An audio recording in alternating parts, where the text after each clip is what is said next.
प्यारे बच्चों नमस्कार। आज हम आदर्श जीवन मूल्य का आधार पक्का जीवन अच्छा इस अध्याय का अध्ययन करेंगे। तस्मात् सर्वेषु कालेषु मां स्मर युध्य च मय अर्पित मनोबुद्धि मामेवैश्य संशय है। तो गीता के 8वें अध्याय का ये 7वां श्लोक है प्यारे बच्चों, जिसका अर्थ है कि हे अर्जुन, इसलिए तू हर समय मेरा स्मरण कर और युद्ध भी कर, क्योंकि मुझ में मन और बुद्धि अर्पित करने वाला तू निसंदेह है मुझे ही प्राप्त होगा। सर्वेषु कालेषु मम स्मर युध्य च, भगवत गीता के 8वें अध्याय का 7वां श्लोक कि यह एक ऐसी अद्भुत प्रेरणा है प्यारे बच्चों, जो कहीं भी कभी भी किसी के लिए भी जीवन का मजबूत आधार बन सकती है।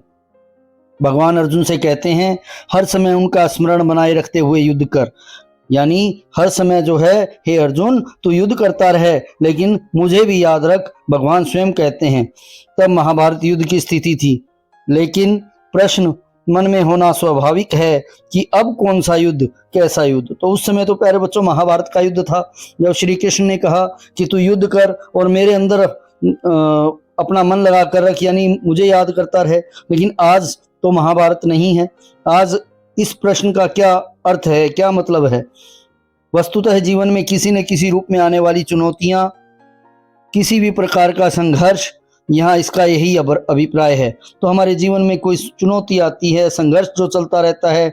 सुबह आप अपने माता पिता को देखिए, सुबह उठते हैं शाम को सोने तक जो आपकी जीवन की ज़रूरतें पूरी करने के लिए वो जो भागदौड़ करते हैं प्यारे बच्चों, वो भी तो एक तरह का युद्ध ही है। जीवन के प्रत्येक क्षेत्र में कुछ न कुछ संघर्ष तो साथ रहता ही है। कभी कुछ अनुकूलता, कभी कुछ प्रतिकूलता, कभी कुछ सकारात्मक, कभी नकारात्मक, कभी शुभ, कभी कुछ अशुभ। यह भी महाभारत का ही एक रूप है। तो बच्चों हमारे जीवन में कुछ न कुछ संघर्ष चलता रहता है। कभी तो समय हमारे अनुकूल होता है, कभी हमसे उल्टा होता है, कभी कुछ सकारात्मक हमें अच्छा लगने लगता है, कभी हमारे जीवन में नकारात्मक घटनाएं होती हैं, कभी शुभ होता है, कभी अशुभ होता है। तो यह भी तो महाभारत के युद्ध जैसा ही एक समय है जो हमारे जीवन में लगातार चलता रहता है। चलिए इसको और अच्छे तरह से समझते हैं प्यारे बच्चों। लेकिन उससे पहले अगर किसी ने इस चैनल को अभी तक लाइक नहीं किया है तो लाइक करें, सब्सक्राइब अवश्य कर लें, ताकि आने वाला अगला जो चैप्टर है, अगला जो अध्याय है वो आपको मिल सके।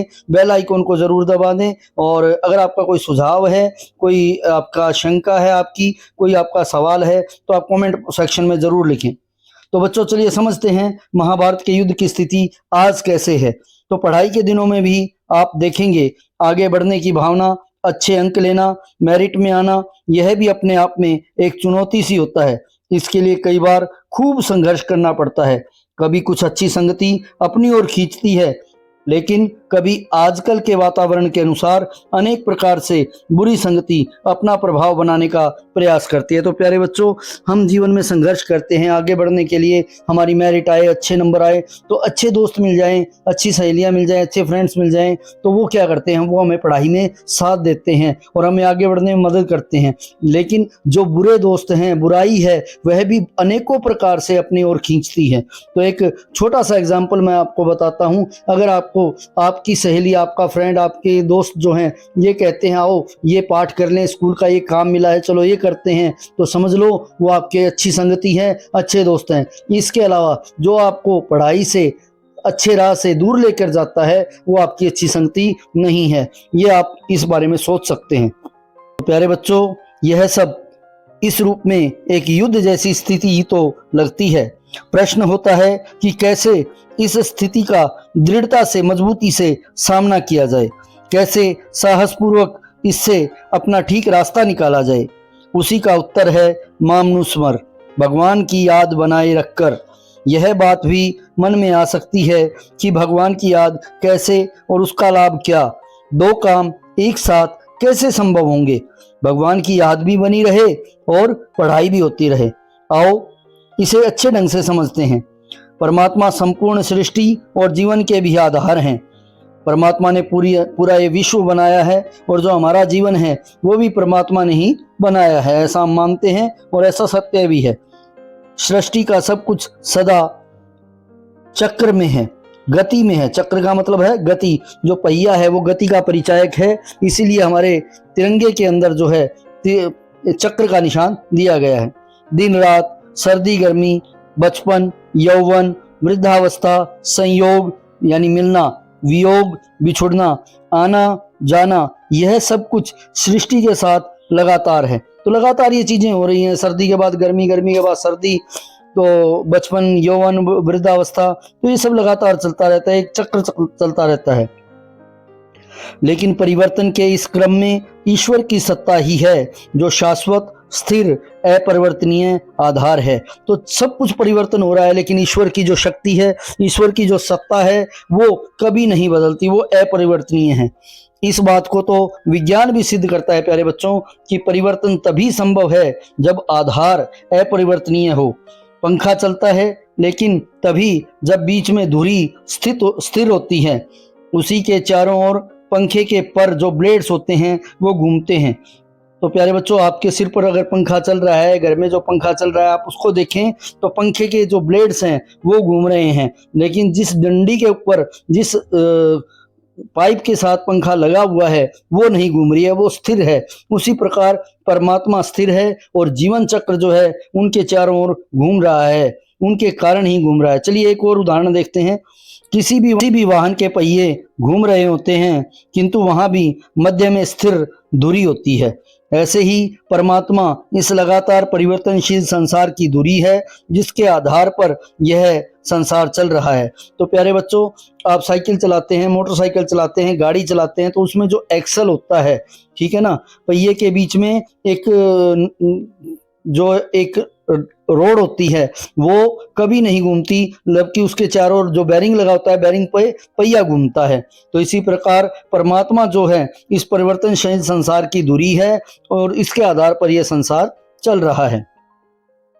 मामनुस्मृत्य की स्थिति को आज के वैज्ञानिक संदर्भ में इसी प्रकार से समझें। संसार चक्र युग में है, शरीर कर्मों की व्यवस्था के अनुसार स्थिरता में रह ही नहीं सकता। देखिए, हमें शरीर से कर्म करने हैं तो हमें आना भी पड़ेगा, जाना भी पड़ेगा, हम स्थिर नहीं रह सकते। कहीं आना जाना, कुछ करना, करवाना, मिलना मिलाना, यह सब रहेगा। परमात्मा को आधार में साथ रखो कि हम कहीं भी जा रहे हैं, कुछ भी कार्य कर रहे हैं, हे परमात्मा हमें आशीर्वाद दीजिए, हम पर कृपा कीजिए, आप हमारे साथ रहिए, जो भी काम हो रहा है आपकी कृपा से ही हो रहा है। भीतर मन को स्थिर और शांत रखो। मन स्थिर भी तभी रहेगा जब यह स्थिर परमात्मा का आधार ग्रहण कर लेगा। तो परमात्मा का आधार जब हम ले लेंगे, परमात्मा को साथ ले लेंगे हर कार्य में, तो कार्य में सफलता मिलनी निश्चित है और हमारा मन जो है उसका भटकना भी बंद हो जाएगा, वह भी स्थिर हो जाएगा। एक और उदाहरण देखते हैं प्यारे बच्चों। रेखा गणित यानी ज्योमेट्री में आपने वृत्त तो बनाया ही होगा, जो सर्कल बनाते हैं, गोला बनाते हैं, आपने बनाया होगा। इसके लिए एक पेंसिल और प्रकार का एक सिरा जब एक बिंदु पर स्थिर रहता है, तभी दूसरा सिरा ठीक ढंग से चक्र लगा पाता है, वरना नहीं। तो प्रकार का आपने देखा होगा जो पॉइंट है वो एक जगह स्थिर रहता है, जबकि पेंसिल वाला सिरा घूमता है, तभी वृत्त बन पाता है। अगर दोनों घूमेंगे तो क्या कभी वृत्त बन पाएगा? नहीं, क्योंकि उसने स्थिर का जो है आसरा लिया है। यह संकेत इसलिए है कि मन को चिंता, दुविधा आदि की अस्थिरता में न लाओ तो जीवन का वृत्त बिगड़ने लगता है। तो अगर हम मन को अस्थिरता के अंदर लेके आते हैं, ठीक है ना, और उसके अंदर दुविधा लेके आते हैं, तो जीवन का जो व्रत है वो बिगड़ने लगता है। अपनी ओर से कर्म करो, लेकिन यह मानकर कि सफलता भगवान की कृपा पर निर्भर है। भीतर की चेतना को जगाए रखो। भगवान की शक्ति के बिना कुछ भी संभव नहीं, ऐसा मानकर मानसिक रूप से प्रभु का एहसास, विश्वास और साथ में ही अपनी पढ़ाई एवं दिनचर्या के अन्य आवश्यक कर्म करो। प्यारे बच्चों, ऐसा करके देखो, इससे आपके भीतर का मनोबल बढ़ेगा, आपके जीवन में दृढ़ता बनी रहेगी, पढ़ाई में एकाग्रता के साथ साथ आपके अंदर साहस और उत्साह बढ़ता रहेगा। यह तो आप जानते समझते ही हैं कि बिना उत्साह जीवन के किसी भी क्षेत्र में आगे बढ़ा ही नहीं जा सकता। यदि आप चाहते हो उत्साहपूर्वक जीवन जीना और आगे बढ़ना तथा एकाग्रता और विश्वास पूर्वक पढ़ना, तो आओ पाठ में वर्णित श्लोक को अपनी प्रेरणा बनाओ तथा गीता को अपना सच्चा पथ प्रदर्शक, अपना गाइड, अपना मार्गदर्शक बनाओ। तो बच्चों, ये था हमारा अध्याय। चलिए अब इसके प्रश्नों को करते हैं अभ्यास में। इसके प्रश्न देखते हैं। गीता में प्रयोग किए गए युद्ध शब्द का अर्थ आज के संदर्भ में कैसे लिया जा सकता है? जीवन में किसी न किसी रूप में आने वाली चुनौतियां, किसी न किसी प्रकार का संघर्ष साथ रहता ही है। कभी कुछ अनुकूलता, कभी कुछ प्रतिकूलता, कभी कुछ सकारात्मक, कभी नकारात्मक, कभी शुभ, कभी कुछ अशुभ। यह भी महाभारत युद्ध जैसा ही एक रूप है। दूसरा प्रश्न देखते हैं प्यारे बच्चों। जीवन का आधार नित्य एवं अनित्य के संदर्भ में स्पष्ट करें। नित्य का अर्थ है अपरिवर्तनीय, अर्थात हमेशा रहने वाला अथवा स्थिर, शाश्वत। भगवान की शक्ति, सत्ता स्थिर है, नित्य रहने वाली है। अनित्य का अर्थ है परिवर्तनीय, हमेशा न रहने वाला। भगवान की सत्ता के अतिरिक्त सब कुछ अनित्य अर्थात बदलने वाला है। तीसरा प्रश्न प्यारे बच्चों, ईश्वर की अपरिवर्तनीय सत्ता है, इसे उदाहरण देकर सिद्ध करें। परिवर्तन के इस क्रम में ईश्वर की सत्ता ही है जो शाश्वत, शाश्वत का मतलब होता है हमेशा के लिए, स्थिर है जो नहीं बदलती है, अपरिवर्तनीय आधार है। इस बात को तो विज्ञान भी सिद्ध करता है कि परिवर्तन तभी संभव है जब आधार अपरिवर्तनीय हो। पंखा चलता है लेकिन तभी जब बीच में धुरी यानी एक्सल स्थिर होती है, टिकी हुई होती है, रुकी हुई होती है। उसी के चारों ओर पंखे के पर यानी ब्लेड्स घूमते हैं। किसी भी वाहन के पहिए घूम रहे होते हैं किंतु वहां भी मध्य से स्थिर धुरी होती है। ऐसे ही परमात्मा इस लगातार परिवर्तनशील संसार की धुरी है जिसके आधार पर यह संसार चल रहा है। तो अगला प्रश्न देखते हैं प्यारे बच्चों।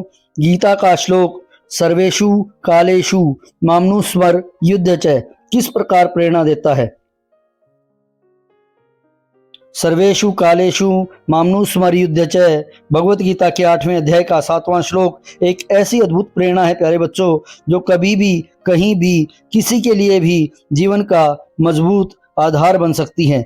भगवान अर्जुन से कहते हैं हर समय उनका स्मरण बनाए रखते हुए युद्ध कर, उन्हें याद करते हुए युद्ध कर। आज के समय में जीवन के संघर्ष में हमें प्रत्येक पल भगवान को याद रखना चाहिए। चलिए अगला प्रश्न देखते हैं प्यारे बच्चों। उत्साह पूर्वक जीवन जीने से क्या लाभ मिलता है?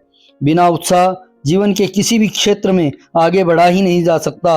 उत्साह पूर्वक जीने से मनोबल बढ़ता है और मनोबल ऊंचा होने से जीवन में सफलता प्राप्त होती है। आपकी कक्षा में कुछ बच्चे समान मेहनत करते हैं परंतु सभी की उपलब्धि में अंतर होता है, इसके क्या कारण हो सकते हैं? कक्षा में सभी बच्चों का मनोबल का स्तर अलग अलग होता है, एकाग्रता का स्तर अलग अलग होता है, मतलब उनके अंदर विश्वास का जो लेवल है वो डिफरेंट हो सकता है, जो कंसंट्रेशन है सबका अलग अलग हो सकता है। इसलिए बच्चे समान मेहनत करते हैं परंतु उनकी उपलब्धि में अंतर होता है। तो आपकी समझ के कुछ प्रश्न हैं प्यारे बच्चों। आप जीवन को किस तरीके से देखते हैं? इस पाठ में आपके दृष्टिकोण से क्या कोई परिवर्तन आया है? यदि हाँ तो स्पष्ट कीजिए। पहले जीवन को एक संघर्ष और युद्ध के रूप में देखते थे, परेशान होते थे, दुखी रहते थे, लेकिन इस पाठ को पढ़ने के बाद संघर्ष में भगवान को याद रखने के कारण मनोबल और उत्साह बढ़ा है तथा जीवन आसान लगने लगा है। तो प्यारे बच्चों, अगर आपका मनोबल अच्छा है, आपके अंदर उत्साह की भावना है, तो जीवन में आई हुई कठिनाइयां भी जो हैं वो आपसे दूर चली जाएगी। तो आपके लिए कुछ करने के लिए है प्यारे बच्चों।